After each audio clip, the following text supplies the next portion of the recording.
Hello everyone, I am Tacit, and today I'm going to be going over the Gems of War event objectives for the All-Star event, in which the Rogueling is added to the game. So this is the end of the very first campaign that we had for those 10 weeks. Basically how campaigns work is they go for 10 weeks, then we have 1 week of Tower of Doom, then it goes back to a campaign. So we'll have another campaign obviously in a week from now for Season 2. However, all the stats that we had from the campaign are now gone, and any of those troops you will be able to get in about 3 to 4 weeks or so from now.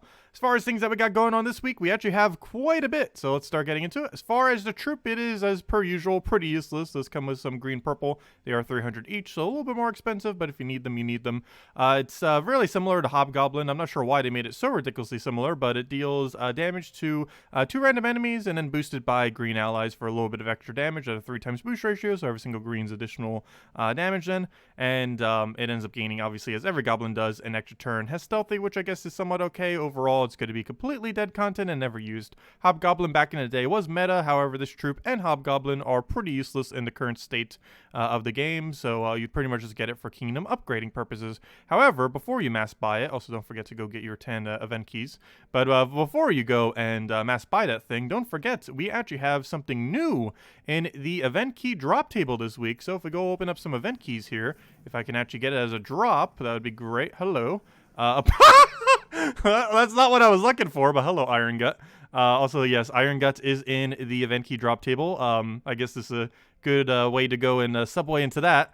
But yes, High King Iron Gut is in the event key drop table. Event keys are extremely good to go and open. This was not the reason why we were trying to open them, though.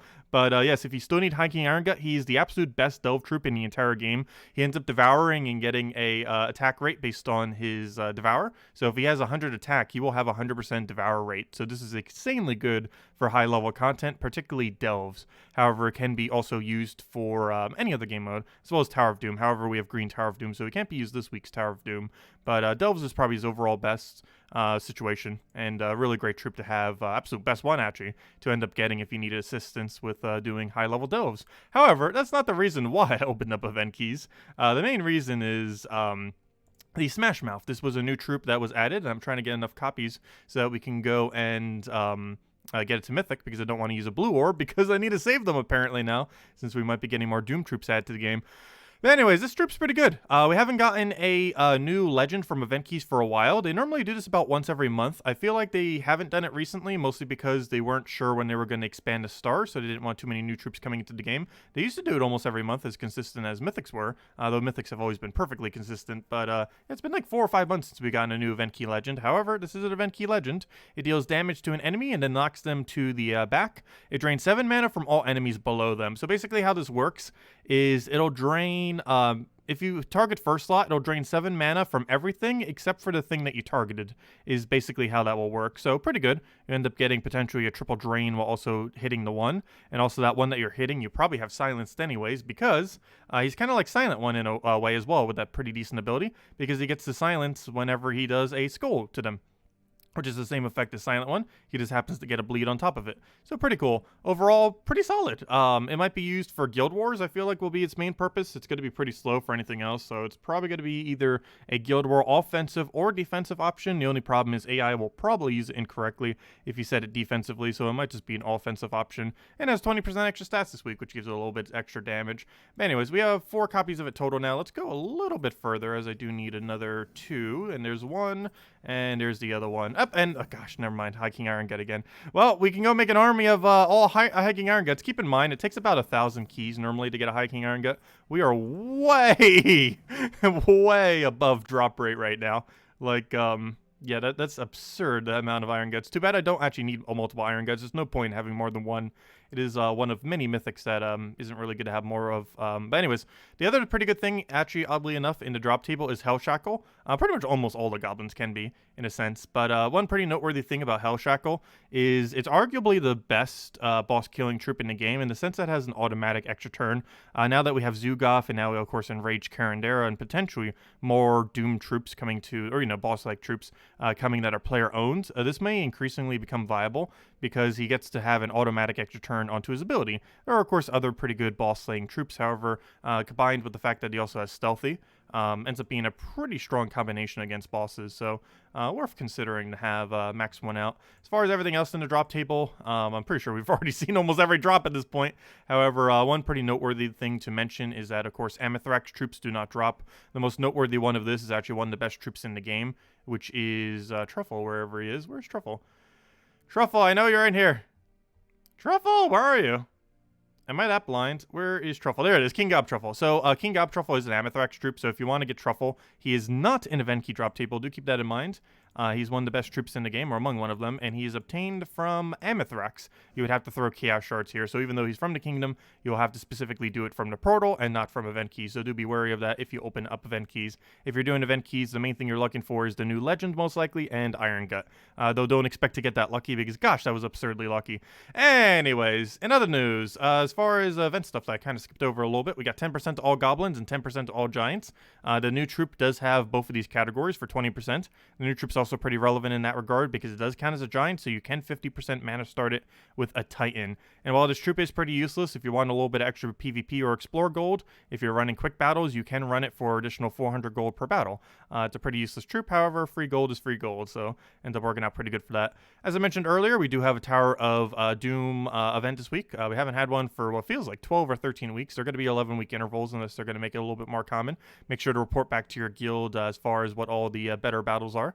You're mostly going to want to be looking for where the unlocks are, the power, the fireballs, and the heroisms. There's a few other ones that can be decent depending on which ones your guild wants to focus on, but those are the main core ones that you generally want to be focusing on. And of course, the unlock being the most important one, is that's what you actually move on with. So it's pretty straightforward, works as it always does, and do keep in mind every single battle does end up consuming a sigil for this event. If you end up spending 500 gems towards this event, which is advised, you get a Doom weapon as well, which are normally pretty expensive in a Soul Forge, so much cheaper getting it through the event itself, plus you get some scrolls, and you get to help your guild with a bunch of battles. This is the final hammer. I believe this is final hammer, should be the 6th one, so this is now every hammer option in the game. This is obviously just the green version, does the same thing as all the other ones. Heavy Splash, based on tempering, does some stun to green, has a cleanse to green, and it gets to explode a bunch of gems and a little bit higher for dooms. Pretty much the same premise of all the other similar weapons of this category. As far as what its perks are, they are over here. If we go under weapon, go under... actually, I could probably just get it just by typing in hammer, I'm pretty sure. No, I cannot. Does it not have hammer in its name? Apparently not. How about green, all colors? There it is. But as far as the perks that it does get the following. It gets to poison the first enemy, which is pretty bad. Gain 4 life, which is pretty bad. Deal 3 splash damage to a random enemy, pretty bad. Green Storm can be decent. And drain 2 mana from all green enemies, which can also end up being decent depending on the situation. Though in combination, that's a little bit of a weird combination to have nonetheless. But that is everything that it has. Overall, probably not going to be used too much. Obviously the glaive being the absolute best green weapon right now. So if you want to put your scrolls into something, if you don't have a max doomed glaive, max doomed glaive is the way to go. Gets a big full AoE damage, has the doom skull convert, gets the convert away brown. Very solid option. If you happen to pick that up a couple weeks ago, I think it was available about a month ago in Soul Forge or so. So if you end up picking that up, great time to go and upgrade it this week off of the Ward Lore event. We'll show some, off the Tower of Doom event. We'll show some teams for it in a moment. Other than that, things that we got going on. The faction cycle has now reset all the way back to All-Seeing Eye. This is pretty relevant because that means that about a month from now, we'll have the Life and Death weapon, which is one of the best weapons in the entire game. However, it's only available for 1 day every several months. However, that is in about a month from now, so do keep an eye for that. That's whenever Silver Necropolis ends up coming around, which I believe is 4 factions after this, if I'm not mistaken. It's 3 or 4. Forget the exact number, but it's coming soon, TM. If nothing else, you can get Jar of Eyes tomorrow, which is pretty relevant. Jar of Eyes is a pretty good mana accumulation weapon. We got another weapon pretty recently that's generally better than Jar of Eyes. However, Jar of Eyes is still a pretty good option. Its summons are all pretty good in first slot, so for that reason, like 2 out of the 3 are good in first slot. So for that reason, it kind of tends to be decent, since obviously if you're dying on something, you're generally dying on your first slot, which you need a replacement for. This Wednesday, we have the Magic Purple Mushroom. Whenever you use a pure purple team, you gain a little bit of additional magic. This is obviously most useful for Guild Wars, Purple Guild Wars. However, it is sometimes applicable for factions, and can sometimes be applicable for Tower of Doom if it's a purple event. However, it is mostly used for Guild Wars, but we'll have that on Wednesday. Thursday, we'll have Thief Hero class. Thief Hero class being one of the better hero classes that have 7% instant kill whenever you kill an enemy. currently. It also is pretty noteworthy in that it's the best option for using for a gold farming team when you're using Scouting Key. Scouting Key still pretty meta, not the absolute most meta thing in the game. However, it's still really good for gold farming into a double Cedric, into a Egg Thief followed by a Scouting Key. This can farm Explore 12 at the highest gold rate in the entire game. From what I am aware of, it's around 400,000 give or take or so per hour, which is pretty high. And other than that, this Friday we have two things going on. We got a new mythic, which is basically a weaker version of Elamogrim for Dragon's Claw, as well as a class, not a class event. I wish we still had more classes. We need an elemental class. But this Friday we have a faction event. We're going to be getting a new faction for Zolkiri. One unfortunate thing about this is Explorer and Zolkiri will be nerfed quite heavily starting soon, and the main reason for this is there's going to be basically a Drake Rider for Zolkiri coming out soon.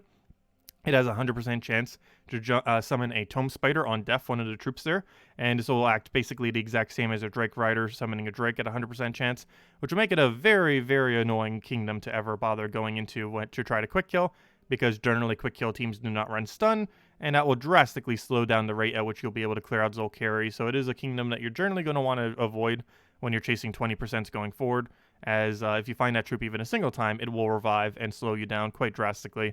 So do be mindful of that. Other than that, nothing really too interesting to come from the thing. I guess the Legend's somewhat okay as far as its final trait, but overall rather average. The Legend might be viable in some situations because it has a web into a curse. Web curse combo on extra turn, but other than that, it's a pretty average faction. Anyways, other than that, Soulforge. So, as I mentioned, we do have, oddly enough, Elamogrim is available this week. We do have another mythic coming for Dragon's Claw, so you have two different options.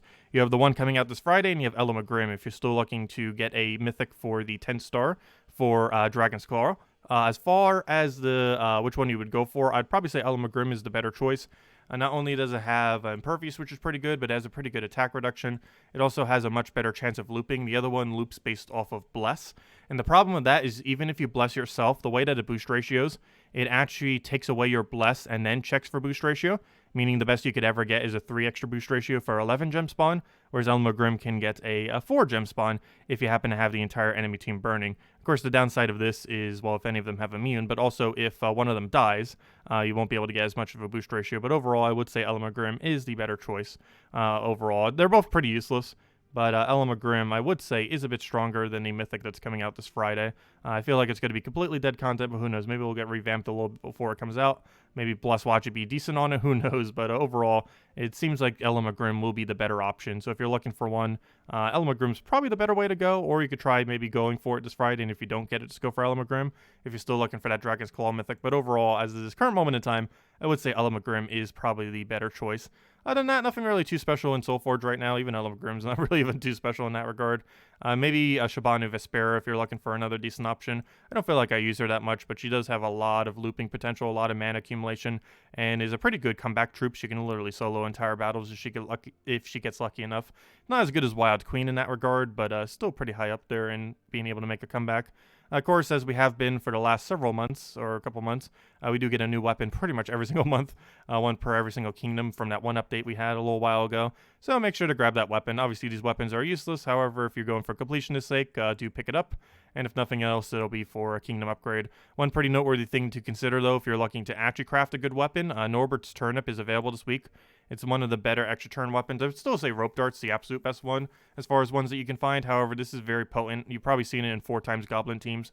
The easiest way to counter those, if you do ever counter them, and just to throw a freeze against them, something like Frost Mage, or just have any kind of freeze in your team. But this tends to be pretty good. Ends up boost ratioing off of goblins, and obviously, as I mentioned before, all goblins do have extra turn mechanics, so they are pretty loopy, especially Truffle and stuff like that. Ends up creating a bunch of green and red, which are two very beneficial colors for goblins, particularly green, though a decent amount of them also end up utilizing red as well. And you basically just infinite loop with Norbert's Turnip into a bunch of various goblins. The exact setup, I don't think I end up showing a team for it, but you normally use that one red-blue that ends up accumulating a bunch, that one green-purple that has a silence, and obviously Truffle is one of the more common 3 to end up using with it. However, you can use pretty much any 3 that has loop potential with this Turnip, and obviously you want to have at least one green and red option, so it has something to end up feeding into, and has a base mana of brown and yellow. And of course, you can half mana start this if you use a half mana state hero class, or you can use it with goblins. More often than not, you do end up going down the goblin route and using it with Thief, which also does have a half mana start on it, which works out quite conveniently. And it also has Brown, so it does gain 5 additional damage, and it has an extra dagger bonus, so technically gain 7 additional damage when using it with Thief. Plus, it has the goblin boost ratio, which gives even more damage. Other than that, that's pretty much the main weapon. If you want Doomed Breaker, you would go and get it from the event itself.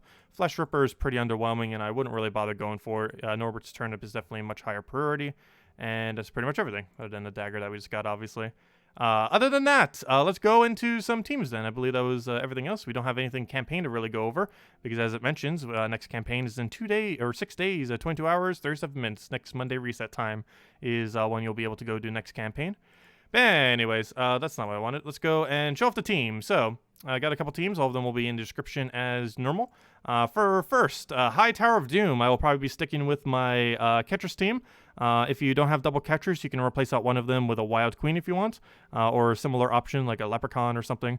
But basically, the premise here is Yasmin Pride ends up tearing armor and boost ratios into life. This will upscale your HP gains, which will help upscale Ketris, which is normally not something that can upscale, but with Yasmin's Pride it can. If you don't have Yasmin's Pride, you can use Mountain Crusher. However, it doesn't upscale if you do, so it will fall off towards the later battle. However, a lot of things that are green related will as well. Though the other one that we'll be showing does have the upscale and is much cheaper. But Tulio here, one of the few instances where it's actually better than Leprechaun. The main reason for this is Ketris is fully blocked by obviously Ketris, so this ends up feeding it mana directly. You also end up starting with Enchant, assuming you have any amount of extra packs, so you'll be able to feed the mana that way. Get that initial mana, throw down Tulio, get them to full, have your Yasmin's Pride, cast that once or twice, throw your Ketrises down, win. It's pretty much how it ends up going down, and ends up going decently quick. Other than that, for a much cheaper team, this one does upscale because of Urskea Shield. Urskea Shield you get from 250 wins on Sentinel Hero class, which didn't we just have yesterday or last week? Because it was an Urskea event, so you probably end up picking this up if you did 250 wins with the Hero class, the Urskea Hero class, the Sentinel Hero class. And if you have that, you get this weapon. You throw it into Rowain, which you get for free from Forest of Thorns. This boost ratio is their armor, and it scales based on their stats, so it goes higher and higher as they go higher and higher, so it keeps up with their amount of stats. And you just use double Leprechaun in order to feed you mana, as well as a green link, which helps feed it mana a little bit quicker. And basically, you just throw a Urskea Shield into Rowain and just keep spamming Rowain.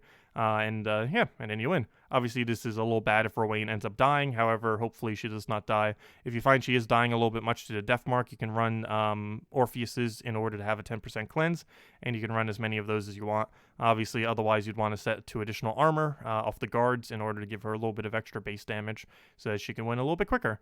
So it should be pretty easy. Super cheap team to end up building. Every single thing from here is either obtained for free or super low rarity stuff that you can end up obtaining. So really easy team to end up building out. And I didn't really show any, but Wild Queen, also a pretty good option. Biggest issue with Wild Queen, though, is she does not upscale. She's really good when you're up against similar related stats. However, the further you go, the less effective she will end up being. So do be mindful of that. However, you can use her with Mang, because obviously the weapon is not restricted on color in this game mode. So you can do like a Mang with her kind of combination if you want to. Also keep in mind you will not be able to half mana start her because there's a green restriction, and you cannot use the red-blue troop of Mirage Queen that ends up normally half mana starting her. Anyways, one thing I want to go do, however, I'm not sure if I want to run it against a Freeze team. Can we find a different team? Because Freeze team is not one this will actually work against, but I want to go show off the new troop. Can we find a real team? Yeah, here's a Lord of Slaughter team. So let's go throw it against this. So this is the new Smash Mouth troop. I did want to do a battle with this. Might be messing around with it a little bit more tonight. They'll mostly be doing Tower of Doom for the nightly stream at 8 p.m. Eastern Standard Time, as we stream every single night. But for that stream, we'll probably be mostly doing Tower of Doom, but we might mess with this troop. So anyways, as far as this thing, it gains silence every single time it does a skull, as you can see, so very similar to Silent One. It has a 7 mana drain for everything below, so as you can see right here, it'll not end up draining this thing. However, it'll drain everything else, and as you can see, 0 mana, 0 mana, 0 mana. They were all at some amount of mana or so now they're all at 0. So it ends up working out pretty well. Keep in mind, I didn't actually mana drain the Great Maul. However, this doesn't matter too much because he's silenced right now, so we can't really do anything anyways. So at this point, we have a pretty good setup. I'm actually going to go for a We'll go for a rope dart here because I can just go for the other poke. Actually, you know what? I'm going to kill this first, and then we'll go for the rope dart because that doesn't have any board control, so we don't need to worry about it. We'll go for that. We'll then take this red. Don't even need it, but we'll go for the other red. Obviously, that does another silence. We can then throw a Keeper of Souls, keep controlling the board. And the whole plan of this team is basically, it's not an infinite loop, but obviously it's trying to keep it on your turn for as long as possible and just keep applying damage over and over again. It has really good control over the enemy team because there's two different options that have the ability to move the positioning of the team. It's a very underused mechanic in Gems of War, which I wish was used more. Luckily, we got a new troop today that ends up implementing that mechanic, but movement options are very, very scarce in Gems of War compared to some other games that do utilize it. But overall, pretty decent troop. Definitely up there as far as being viable. It is only really good in a PvP related sense, though. It does not upscale very well into any other game mode, so it's probably only going to really be something fun to run for PvP or for potentially Guild Wars. Also, probably only offensive Guild Wars because AI probably uses this thing horrifically bad. Didn't actually test that aspect of it, but I'm pretty sure the AI never always targets first slot or doesn't use it correctly. However, obviously as a player, you can, so it's probably mostly only going to be used for red and green Guild War days. I'm not sure which one it would actually be used for more. I'd almost want to say red, just because I'd have a little bit more control over some things for Red Day that might struggle with, as Green Day is probably already pretty solid as it currently stands, even though I think that was the day I went the worst score on this week, but or last week, I should say. But yeah, red and green Guild War is probably its main purpose. And overall, pretty nice. Obviously, we'll probably mess with a few other teams, but I found this one to be pretty effective. It doesn't use any mythics either, which is pretty nice. I'm not sure if there's a replacement for Rope Dart, though. Obviously, the whole reason for Rope Dart is to have the double movement mechanic there. Anyways, All-Seeing Eye faction. It's green, blue restriction, so there's a couple different options. You can run Truffle, you can run Urskea Shield into Rowain. Here I obviously showed Urskea Shield into Rowain, and yeah, we can just end up using that team. Ends up working out pretty well. Relatively cheap team, a little bit more expensive than the other team we showed earlier because it has Mirage Queen, but nonetheless, gets the job done. For Pure Faction, it's one of the only, if not the only, Pure Faction in the entire game where you actually run literally the final battle. You run the banner and the exact same team as the final battle. There's not a single difference with this team and the actual final battle of level 500 Pure Faction that you will end up doing. The main reason why you merit perfectly is because, well, it's already a good team that has perfect synergy. You end up doing the Clarion Leech, which ends up stealing a bunch of attack. You keep spamming that until they have basically zero attack. A Clarion you basically just use to counter out their Clarion. You don't really actually need to do it for the damage. You more so do it so they don't do theirs. The Watcher is for backup summon, so if you lose any amount of troops on the first few battles, you can resummon them. This makes it so you can end up having the exact same team right here for the final battle, or at least something very similar, even if you failed on the previous battles leading up to the final battle, which leads to really high consistency for this delve, making it among one of the easier ones. Not the absolute easiest, but it is towards the easier side of Pure Factions. And other than that, Exorator is your main kill option. After you've gained some attack with a Clarion, it ends up doing some damage to the first two enemies, which isn't much. However, the main damage that you get is transforming yellows to skulls. You also need to do this to counter out their yellow to skull convert, because obviously they'll have the same mechanic. So both for the Clarion and the Exorator, you want to get before their Clarion Exorator, because it's really important to do that. And you would basically just have a really high attack Clarion, Leech, and first slot, and then you just follow that up with a skull spam off of Exorator, and that's the main condition in which you win every single one of your battles. And that's all you have to do for All-Seeing Eye Pure Faction. Pretty straightforward one. Actually pretty fun to play as well. It's a pretty interesting team overall. It has one of the better synergies, if not the best synergy of any faction. I was hoping more factions would have as amazing of a synergy, but very few actually do. Anyways, other than that, Thief Hero class, a couple things you can run for this. Obviously, I just kind of showed a little bit of a mini Truffle loop. This isn't a normal team in a sense because you can't run Mirage Queen or anything like that, obviously, since it's restricted specifically to goblins from Zhejian. However, here we have a Mountain Crusher Goblin Rocket into a Double Truffle, and the Double Truffle just loops into the victory. Goblin Rocket's just there for a little bit of board control, and obviously the Mountain Crusher is there to get the mana going initially, and Goblin Rocket gets somewhat assists to that effort, and that's pretty much all you have to run for that. And anyways, that's pretty much everything. And obviously once it's Friday, we'll go over the Mythic, since we can't go over it now since we don't have it, and we'll go over the Faction for similar reasons since we can't really go over it now. But we have both of those coming out this Friday. Anyways, guys, I'll wrap it up for this video. If you still have any other questions, feel free to leave it in the comment section below. As I mentioned, tonight at 8 p.m. Eastern Standard Time, we will be doing pretty much the entirety of Tower of Doom and messing with that. Might use a couple different teams. Might even throw out Wild Queen. I normally don't like using her for Tower of Doom, but she's pretty decent for the lower level range. She's great for a lot of game modes, but she doesn't upscale that well, which is the main reason for not doing it. But there's a couple different ways we can go about it. We'll probably mess with a couple different ones. But anyways, guys, if you have any questions, leave them below. Thank you so much for watching as always. Feel free to leave a like on the video as it helps out a lot. And I will catch you guys soon.